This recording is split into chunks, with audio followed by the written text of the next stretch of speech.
Hola amigos de la cátedra, por aquí Jailin Chirino. Quiero compartir con ustedes un cuento del argentino Julio Cortázar titulado Continuidad de los Parques y pertenece a su libro Final de Juego 1 de 1956. Había empezado a leer la novela unos días antes. La abandonó por negocios urgentes. Volvió a abrirla cuando regresaba en tren a la finca. Se dejaba interesar lentamente por la trama, por el dibujo de los personajes. Esa tarde, después de escribir una carta a su apoderado y discutir con el mayordomo una cuestión de aparcerías, volvió al libro en la tranquilidad del estudio que miraba hacia el Parque de los Robles. Arrellanado en su sillón favorito, de espaldas a la puerta que lo hubiera molestado como una irritante posibilidad de intrusiones, dejó que su mano izquierda acariciara una y otra vez el terciopelo verde y se puso a leer los últimos capítulos. Su memoria retenía sin esfuerzo los nombres y las imágenes de los protagonistas. La ilusión novelesca lo ganó casi enseguida. Gozaba del placer casi perverso de irse desgajando línea a línea de lo que le rodeaba y sentir a la vez que su cabeza descansaba cómodamente en el terciopelo del alto respaldo, que los cigarrillos seguían al alcance de la mano, que más allá de los ventanales danzaba el aire del atardecer bajo los robles. Palabra a palabra, absorbido por la sórdida disyuntiva de los héroes, dejándose ir hacia las imágenes que se concertaban y adquirían color y movimiento, fue testigo del último encuentro en la cabaña del monte. Primero entraba la mujer, recelosa.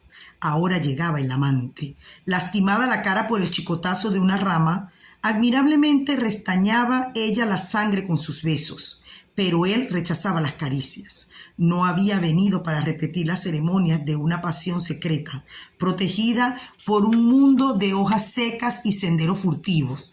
El puñal se entibiaba contra su pecho y debajo latía la libertad agazapada. Un diálogo anhelante corría por las páginas como un arroyo de serpientes y se sentía que todo estaba decidido desde siempre, hasta esas caricias que enredaban el cuerpo del amante como queriendo retenerlo y disuadirlo. Dibujaban abominablemente la figura de otro cuerpo que era necesario destruir. Nada había sido olvidado, coartadas, azares, posibles errores. A partir de esa hora, cada instante tenía su empleo minuciosamente atribuido. El doble repaso despiadado se interrumpía apenas para que una mano acariciara una mejilla. Empezaba a anochecer. Sin mirarse ya, atados rígidamente a la tarea que los esperaba, se separaron en la puerta de la cabaña. Ella debía seguir por la senda que iba al norte. Desde la senda opuesta, él se volvió un instante para verla correr con el pelo suelto. Corrió a su vez, parapeteándose en los árboles y los setos, hasta distinguir en la bruma malva del crepúsculo la alameda que llevaba a la casa. Los perros no debían ladrar y no ladraron. El mayordomo no estaría a esa hora y no estaba. Subió los 3 peldaños del porche y entró. Desde la sangre galopando en sus oídos le llegaban las palabras de la mujer. Primero una sala azul, después una galería, una escalera alfombrada, en lo alto 2 puertas. Nadie en la primera habitación, nadie en la segunda. La puerta del salón y entonces el puñal en la mano, la luz de los ventanales, el alto respaldo de un sillón de terciopelo verde, la cabeza del hombre en el sillón leyendo una novela. Lo interesante del cuento que les acabo de leer es que de alguna manera atrapa la atención del lector y lo aísla del mundo real que lo rodea.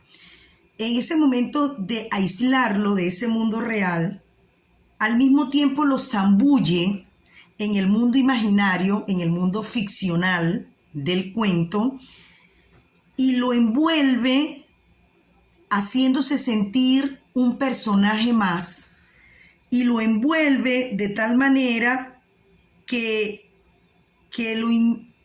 lo incluye a una realidad circundante que se la brinda solo el relato. Entonces, lo que sucede con este texto es que puedes ver el papel que juega el lector,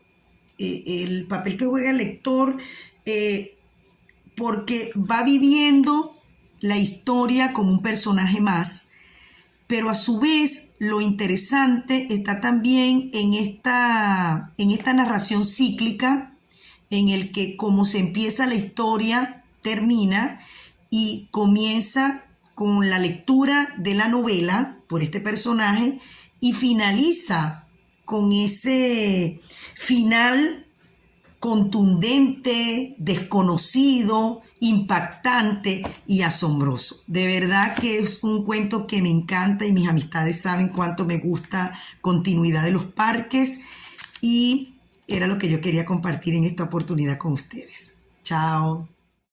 Muy feliz día a los amigos de la Cátedra Libre. Tengo que ser microscópicamente breve para que este video tenga la fuerza para subírseme, ¿no? Por el internet que tengo. Dice, este crítico literario, para mí, actualmente se encuentra descuidado. No está muy en boga, pero son uno de esos monstruos. Así como hay que pescar por recomendaciones al hombre que escribió La Imaginación Liberal, libro que se llama La Imaginación Liberal, que es Lionel Trilling. Así como hay que rescatar los libros de Norton Free, que no solamente escribió La Anatomía de la Crítica, sino que tiene un libro difícil de conseguir, se encuentra en inglés solamente, que se llama La Imaginación Educada, que habla sobre el poder que tiene la literatura para abrirle la cabeza a la gente. Entonces son uno de esos críticos que en verdad parten de la literatura, pero abarcan toda la gama de sentimentalidad que puede tener la transformación del arte en los seres humanos. Entonces me parecen unos duros, unos monstruos. No son solamente teóricos, pues así abstractos como los franceses, sino de en verdad esos tipos consumieron y son unos consumados de la literatura. En este libro tiene una crónica que me parece interesante resaltar sobre Henry Miller, tempranito, como en el 1938, cuando nadie había reconocido la obra de Henry Miller todavía, o era un poco estudiado. Dice que hay un libro que se les está pasando por allí desapercibido, nada más y nada menos que Trópico de Cáncer. Algo que me parece interesante de las crónicas es que el autor le publica como colofón una carta que recibió de Henry Miller como corrección a lo que él decía a tiempo atrás, por ejemplo. Entonces eso me parece interesante porque el crítico se arriesga a publicar la corrección que le puede estar haciendo el autor, ¿me entiendes? Entonces se establece un diálogo bastante enriquecedor. Eso lo veo aquí, cosas que se publicaron en prensa, ¿verdad? Entonces me parece maravilloso que eso se haga así.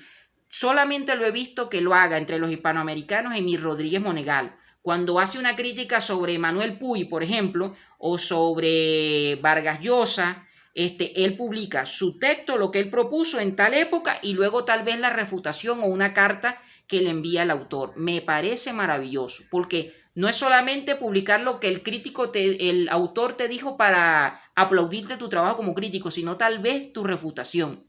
Tal, maravilloso, maravilloso. También tiene un ensayo aquí, o una crónica, mejor dicho, sobre Kafka. El tipo le gustaba el contracorriente. Hace una crítica sobre los que alaban a Kafka como si fuera un profeta de la religión, cuando tal vez Kafka lo que quiso hacer fue ironizar sobre la religión. Demoler esos complejos sobre la culpa y el pecado y tal cosa, y resulta que lo agarraron y algunos lo toman al pie de la letra. Maravilloso me parece este autor Lemon Wilson, digno de seguirle la pista. Si alguno consigue, como les he dicho, el libro del Castillo de Axel, no lo he conseguido, por favor envíenmelo. Muchas gracias, un abrazo.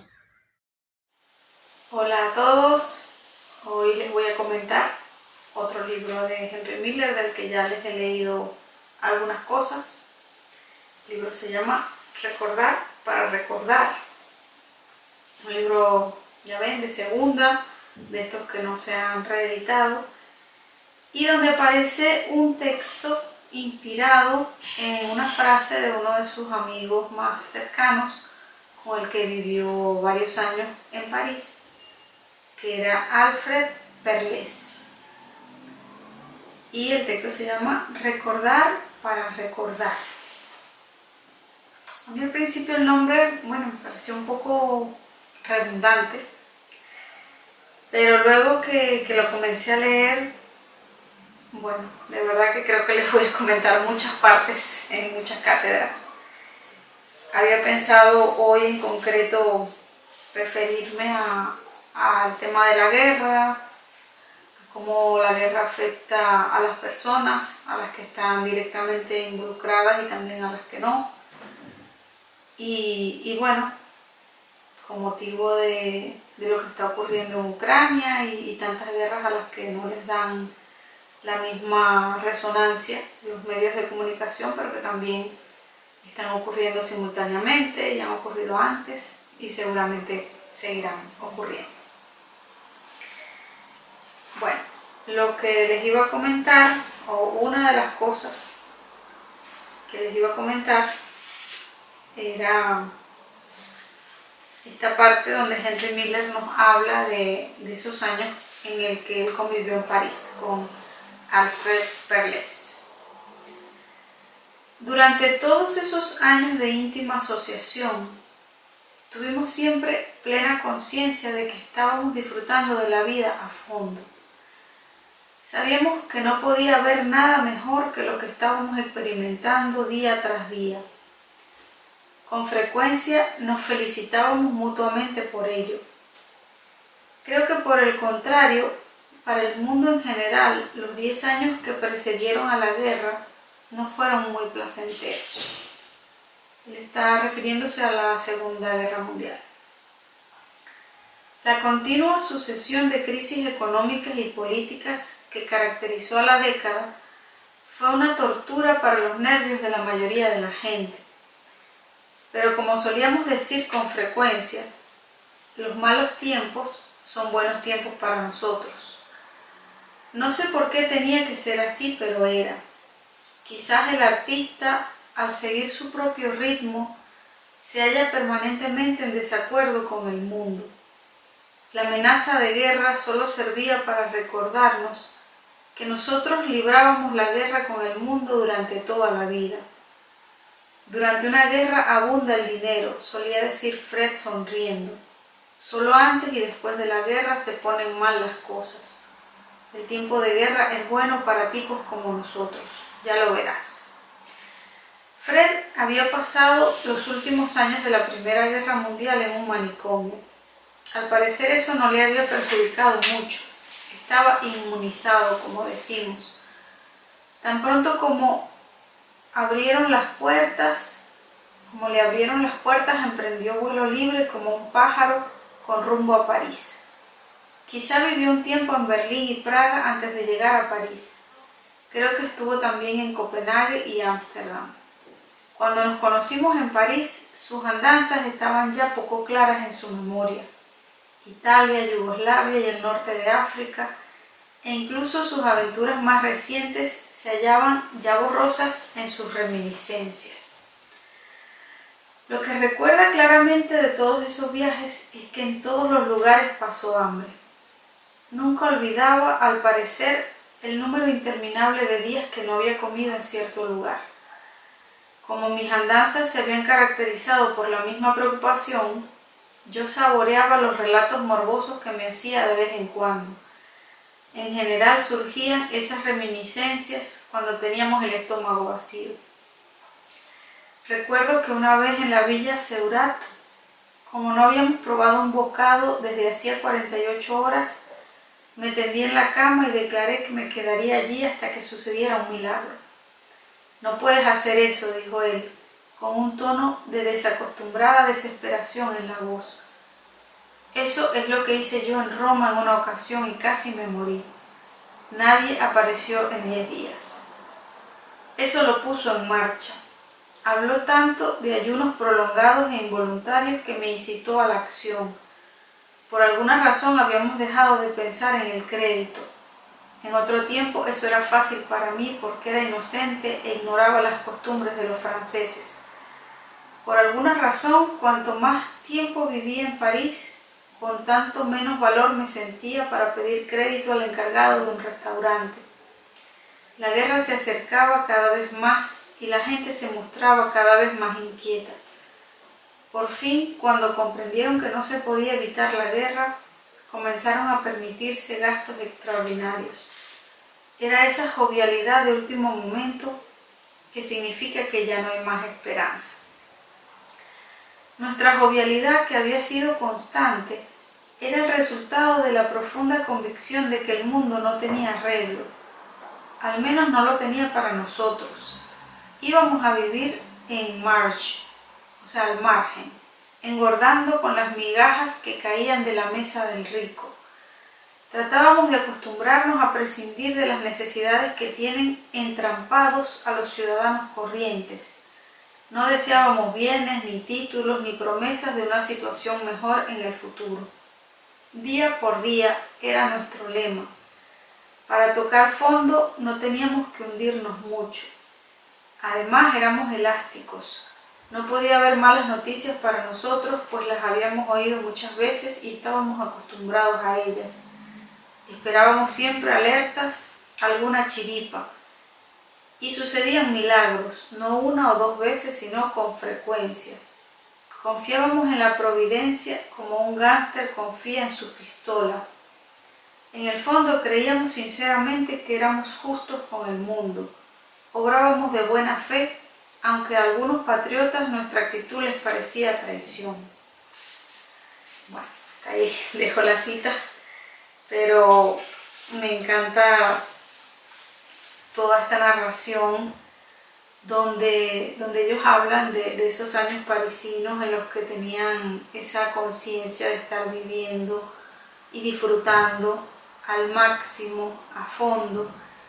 Habla también de cómo para ellos siempre estaban en malos tiempos, o sea, los malos tiempos no eran solamente las épocas de guerra, sino que sabían que vivían al margen, que sabían que tenían que estar permanentemente buscando la forma de seguir escribiendo, de seguir comiendo.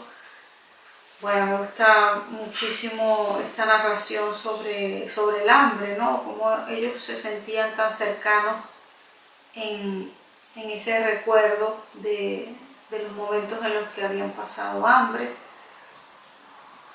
Y eso de saber que vivían de las migajas del mundo, que estaban al margen por voluntad propia, porque no se identificaban con esas búsquedas que tenía la mayoría o que tiene la mayoría de poseer bienes, títulos, de estar constantemente progresando para tener una vida mejor.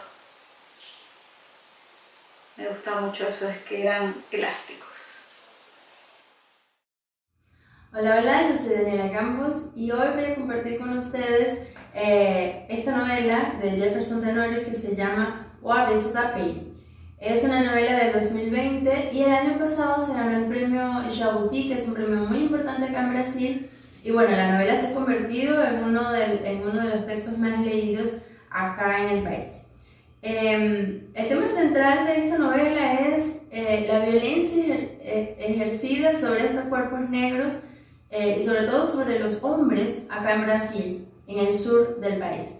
Pero bueno, también la novela se abre a otros temas importantes como son las relaciones interraciales, la experiencia de un profesor en la clase y también el tema de la mujer que ha pasado por la quimioterapia y cómo su cuerpo está atravesado por estas marcas, que no solamente las cicatrices, sino además estos traumas que ella carga y cómo eso se ve en las relaciones amorosas. Me parece un tema que fue muy bien tratado, muy bien desarrollado y de esa forma sensible, ¿no?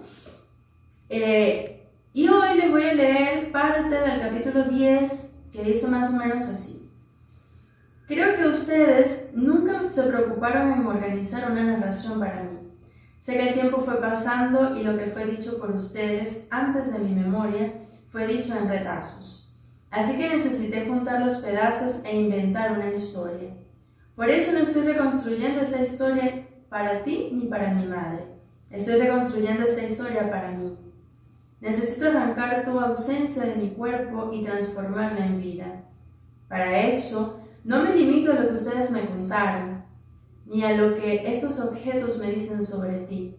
No creo que debamos lidiar solo con la lógica de los hechos. Prefiero una verdad inventada, capaz de mantenerme en pie. Yo sé que esta historia puede estar solamente en mi cabeza, pero es ella que me salva. No me gusta la muerte, no me gustan las partidas. Sin embargo, tú me enseñaste a no tener miedo a la muerte, y que no me guste el fin es imprescindible cuando se pretende hacer algo en la vida. Tú me lo dijiste cierta vez. Después de tu muerte, pasé meses pensando en mi propia muerte, incluso a mi corta edad. Yo pensaba en la muerte, pues tú, desde muy temprano, hiciste que fuese consciente de nuestra finitud. Y eso es triste, pero te lo agradezco. Las personas que te mataron todavía están sueltas, y no sé por cuánto tiempo ellas continuarán libres, pero ellas nunca sabrán nada sobre lo que tú tenías antes de la piel. Bueno, seleccioné este fragmento en particular, primero porque en él se puede leer este dolor, este duelo por la pérdida de su padre, pero además esa forma de morir que se traduce en la violencia de los cuerpos policiales sobre los sujetos negros. Y, por ejemplo, esta oración final me parece importante porque traduce justamente el título del libro y es ver lo que estos cuerpos tienen más allá del color de piel.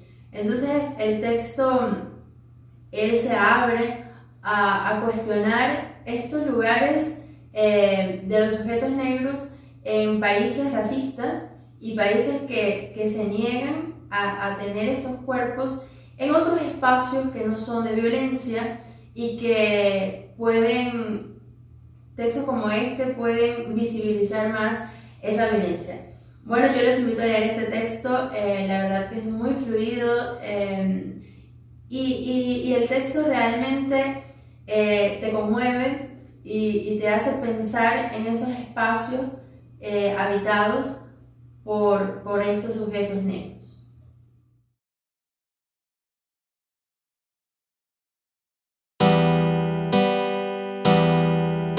Noche fabricadora de embelecos, loca, imaginativa, quimerista, que muestras al que en ti su bien conquista los montes llanos y los mares secos.